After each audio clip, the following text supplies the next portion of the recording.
एक तरफ पश्चिम बंगाल में अमित शाह के नेतृत्व में विधायक दल के नेता का चुनाव आज हो जाएगा। आज तस्वीरें साफ हो जाएंगी कि आखिरकार बंगाल की सत्ता का राजा या रानी कौन होगा। हालांकि जहां आज भाजपा विधायक दल की अहम बैठक है, तो वहीं दूसरी तरफ शुवेंदु अधिकारी के पीए की हत्या में भी नए नए मोड़ सामने आ रहे हैं। जांच में बड़े बड़े खुलासे हो रहे हैं और साथ ही साथ अब चंद्रनाथ रथ की पत्नी ने भी रो रो कर बड़ी मांग कर डाली है। दरअसल चंद्रनाथ रथ हत्याकांड में पुलिस ने 3 संदिग्ध शूटरों को गिरफ्तार करने की बात कही और उनके द्वारा कहा गया है कि पूछताछ अभी भी जारी है, लेकिन मुख्य आरोपी अभी भी फरार है। पश्चिम बंगाल पुलिस, एसआईटी, सीआईडी सभी इस केस की जांच कर रहे हैं। जांच में फर्जी नंबर प्लेट वाली कार, विदेशी पिस्टल और सीसीटीवी फुटेज जैसे कई एंगल सामने आए। जी हाँ, आपको बता दें कि ममता बनर्जी को भवानीपुर में हराने वाले बीजेपी के कद्दावर नेता शुवेंदु अधिकारी के निजी सहायक की हत्या की घटना के बाद जांच अलग अलग एजेंसियां मिलकर कर रही। इस मामले को लेकर एसआईटी भी हाल ही में बनाई गई। चंद्रनाथ रथ मर्डर केस में बांग्लादेश के किसी गैंग की भूमिका का भी जिक्र किया जा रहा है। बीजेपी के कई नेता इस बात का जिक्र कर रहे हैं कि इस मर्डर में बांग्लादेश के किसी गैंग का हाथ हो सकता है। बीजेपी नेताओं के इस बयान के पीछे ये तर्क है कि चुनाव में भारतीय जनता पार्टी ने बांग्लादेशी घुसपैठियों को वापस भेजने की बात कही थी, जिससे गुस्साए किसी गैंग ने इस वारदात को अंजाम दिया होगा। बंगाल में घुसपैठ के मुद्दे को बीजेपी ने जोर शोर से उठाया था। इस मामले में ये भी जानकारी सामने आई है कि हमले के बाद हमलावर वारदात को अंजाम देने के बाद बांग्लादेश बॉर्डर की तरफ भागे थे। कुछ बीजेपी नेताओं ने बांग्लादेश के कट्टरपंथी समूह जैसे जमात-ए-इस्लामी के भी हाथ होने की आशंका जताई है।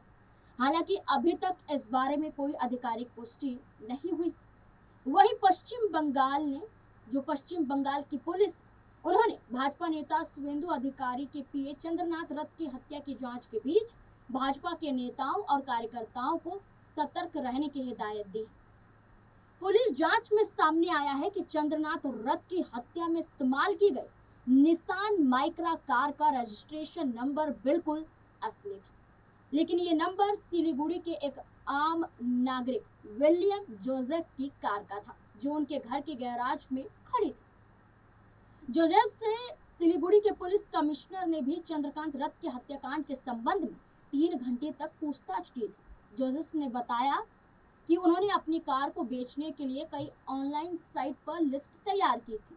वहीं इस हत्याकांड की जांच के सिलसिले में विशेष जांच दल यानी कि एसआईटी की टीम के सदस्य उत्तर प्रदेश भी पहुंच रहे हैं, क्योंकि कहा जा रहा है कि उसकी कार को खरीदने के लिए उत्तर प्रदेश के कुछ लोगों ने संपर्क किया था। उनसे पूछताछ के लिए पुलिस उत्तर प्रदेश पहुंच रही। साथ ही ये संभावना जताई जा रही है कि ऑनलाइन वेबसाइट के जरिए भी आरोपियों ने वहीं से कार का नंबर चुरा लिया होगा और नकली नंबर प्लेट बनाई होगी। उन्होंने ये भी बताया कि उनकी सफेद रंग की माइक्रा घटना से पहले पूरी रात उनके घर के गैराज में खड़ी हुई थी, जिसको लेकर जांच जारी है और पूछताछ भी जारी है। इसके अलावा टीम द्वारा अंदाजा लगाया जा रहा है कि कार ही नहीं बल्कि उन्होंने मोटरसाइकिल को लेकर भी यही ट्रिक अपनाई होगी। अपराधियों ने बाइक और कार पर दूसरी बाइक और कार के नंबर का इस्तेमाल किया होगा। ठीक इसी तरह 7 मई की दोपहर को पश्चिम बंगाल पुलिस ने बकराहाट से एक लवारिस मोटरसाइकिल जब्त भी की थी, जो बर्धमान के गुरुपारा रोड स्थित क्वार्टर नंबर AB 7/12 के निवासी विभास कुमार भट्टाचार्य के नाम पर रजिस्टर थी। जब जांचकर्ता उस पते पर पहुंचे तो उन्होंने वे रजिस्टर बाइक विभास के पास ही वहां पर बरामद की। वही नंबर प्लेट हत्यारों की गाड़ी पर ही इस्तेमाल किया गया था, ऐसा जांच में सामने आया जब पुलिस वहां पर पहुंची। इसलिए इनसे भी पूछताछ की जा रही। वहीं घटना की सीसीटीवी फुटेज से पता चला है कि अपराधियों को इस घटना को अंजाम देने में महज 50 सेकंड लगे थे। चंद्रनाथ की कार के आसपास 10 राउंड गोलियां चलाई गई थी। गोलीबारी अत्याधुनिक तेज हथियारों से की गई। सूत्रों का कहना है कि चंद्रनाथ को मारने के लिए विदेशी पिस्टल का इस्तेमाल किया गया था। शुरुआती जांच में संभावना जताई गई कि ऑस्ट्रियन ग्लॉक पिस्टल का इस्तेमाल किया गया था।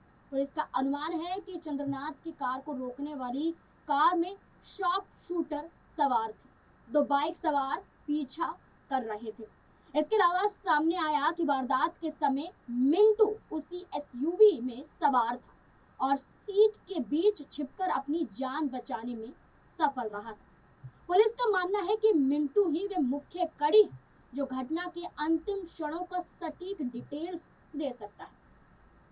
दूसरी ओर घायल ड्राइवर बुद्धदेव बेरा की हालत गंभीर बताई जा रही है। अपोलो मल्टी स्पेशलिटी अस्पताल के डॉक्टरों ने 6 घंटे की लंबी सर्जरी के बाद उनके कंधे, छाती और पेट से 3 गोलियां निकाली हैं। सीआईडी अधिकारियों का मानना है कि बेरा की स्थिति को देखते हुए उनसे फिलहाल पूछताछ संभव नहीं, इसलिए मिंटू ही इस पूरी गुत्थी को सुलझाने के लिए पुलिस का सबसे बड़ा गवाह साबित हो सकता है। चंद्रनाथ रथ की हत्या की घटना में पुलिस को अंतर्राज्यीय कनेक्शन का संदेह भी नजर आ रहा है। सीमा से लगे थाने को अलर्ट कर सीसीटीवी फुटेज खंगाले जा रहे हैं, क्योंकि पुलिस का अनुमान है कि इस घटना में 7 से 8 लोग शामिल थे तथा उन्होंने अपनी बातचीत को कंटिन्यू करने के लिए, अपनी बात को एक दूसरे तक पहुंचाने के लिए एक व्हाट्सएप ग्रुप भी तैयार किया था। अपराधियों में 2 शार्प शूटर शामिल हैं, ऐसा कहा गया। पुलिस ने हत्याकांड में इस्तेमाल की गई दूसरी बाइक को भी उत्तर 24 परगना के बारासात से बरामद कर लिया है। इसके अलावा सीसीटीवी फुटेज की जांच से एक लाल रंग की कार के बारे में भी पता चला है। माना जा रहा है कि हत्याकांड को अंजाम देने के बाद अपराधी उसी कार के जरिए फरार हो गए। जहां जांच जारी है, वहीं मृतक चंद्रनाथ रथ की पत्नी इंद्रानी रथ ने अपने पति के हत्यारों के लिए कड़ी से कड़ी सजा की मांग की। इससे पहले चंद्रनाथ रथ की मां ने ये कहा कि मैं चाहती हूँ कि जो भी दोषी है उसे फांसी की सजा ना दी जाए, बल्कि उम्र कैद की सजा दी जाए। 7 मई को अस्पताल में राज्य पुलिस के डायरेक्टर जनरल सिद्धनाथ गुप्ता ने उन्हें भरोसा दिलाया कि इस घटना की पूरी तरह से जांच की जाएगी और जल्द से जल्द कार्यवाही के तहत सब सामने आ जाएगा। अस्पताल में चंद्रनाथ की पत्नी इंद्रानी रोती हुई, बिलखती हुई नजर आई। उनके साथ उनकी बेटी भी मौजूद थी और ये कहा गया कि ये क्षण बेहद असहनीय था। वहीं चंद्रनाथ रथ की हत्या की खबर सुनकर चांदीपुर के लोग भी अपने आंसू नहीं रोक पा रहे थे।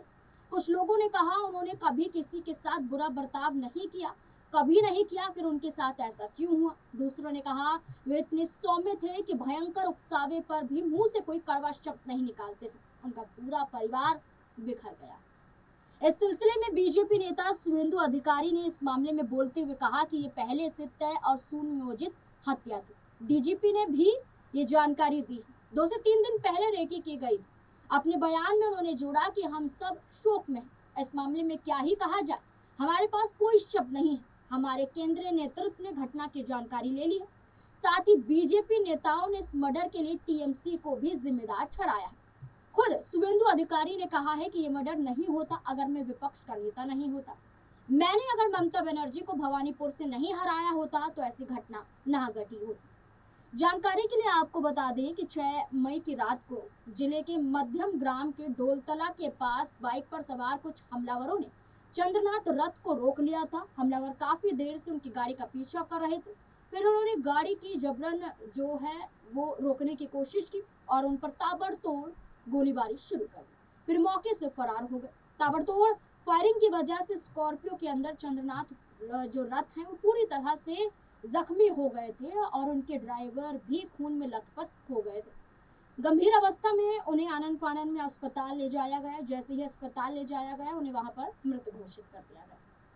खबरों के मुताबिक इस घटना से पहले ये भी कहा जा रहा है कि ये पहली घटना नहीं है, बल्कि इससे पहले शुवेंदु अधिकारी के 3 और करीबियों की हत्या पहले भी हो चुकी है, जिसमें कई बड़े तथ्य सामने नहीं आए। आपको बता दें कि शुवेंदु अधिकारी जब तृणमूल कांग्रेस में थे तब उनके तत्कालीन पीए प्रदीप झा की पूर्व मेदिनीपुर में संदिग्ध परिस्थितियों में मौत हुई थी। वहीं दूसरी घटना तब हुई थी जब शुवेंदु अधिकारी यहाँ पर सुरक्षा घेरे में तैनात थे और पुलिस कांस्टेबल सुब्रत चक्रवर्ती कांथी के पुलिस बैरक में मृत पाए गए थे और इस घटना के बाद माहौल गर्मा गया था बंगाल में। पुलिस ने इसे आत्महत्या बताया था, लेकिन 2021 में उनकी पत्नी द्वारा जांच की मांग की गई थी और सीआईडी यहां पर इस केस को दोबारा जांच करती हुई नजर आई थी, लेकिन अब तक यहां ये केस बंद नहीं हो पाया। तीसरा मामला शुभेंदु अधिकारी के एक अन्य निजी सहयोगी पुलक लाहिड़ी की अस्वाभाविक परिस्थितियों में मौत हो जाने की वजह से सामने आए। इस मामले में भी किसी साजिश का कोई पुख्ता सबूत सार्वजनिक रूप से पाया नहीं गया। हालांकि अब देखना होगा कि इस मामले में जांच के बाद क्या सच सामने आ पाता है, क्योंकि लगातार यही कहा जा रहा है कि जांच जारी है, सबूत जुटाए जा रहे हैं, जल्द से जल्द इस पूरे मामले की गुत्थी को सुलझा लिया जाएगा। लेकिन पुराने 3 केसों को देखते हुए नजर आ रहा है कि क्या ये केस भी सुलझ पाएगा, क्या इंसाफ मिल पाएगा, ये बड़ा सवाल अभी भी बना हुआ है। इस पूरे मुद्दे को लेकर आप क्या कहते हैं, अपनी राय कमेंट सेक्शन में जरूर दें। धन्यवाद।